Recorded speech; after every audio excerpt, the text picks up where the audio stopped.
अरे जी आई तुम्हाला 9 महिने 9 दिवस हाडाचं काळं रक्ताचं पाणी आणि रात्रीचा दिवस करून सांभाळते रे लेकरांनो. अरे ती आई तुम्हाला 9 महिने पोटामध्ये वागवते आणि 9 महिने वागवल्याच्या नंतर तुम्ही जन्माच्या आल्याच्या नंतर सुद्धा जी आई तुमच्यावरती प्रेम करते. अरे ती एकमेव व्यक्ती असते जी तुम्हाला जन्माला यायच्या आधी देखील तुमच्यावर प्रेम करते आणि तुम्ही जन्माला आल्याच्या नंतर देखील ती तुमच्यावरती प्रेम करते.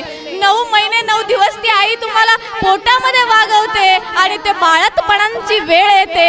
आता बाळंतपणाची वेळ आल्याच्या नंतर त्या आईला अशी काही क्रिटिकल परिस्थिती येते आणि त्या क्रिटिकल परिस्थितीमध्ये डॉक्टर येतात आणि डॉक्टर सांगतात एकतर तुमची आई वाचेल नाहीतर एकतर बाळ वाचेल. तेव्हा तिचा पती सांगतो डॉक्टर साहेब माझ्या बायकोला वाचवा. परंतु हेच वाक्य माझ्या त्या आईच्या कानावर जातात आणि माझी ती आई सांगते डॉक्टर साहेब काहीही करा परंतु माझ्या बाळाला वाचवा. मी मेली तरी चालेल परंतु माझ्या बाळाला वाचवा.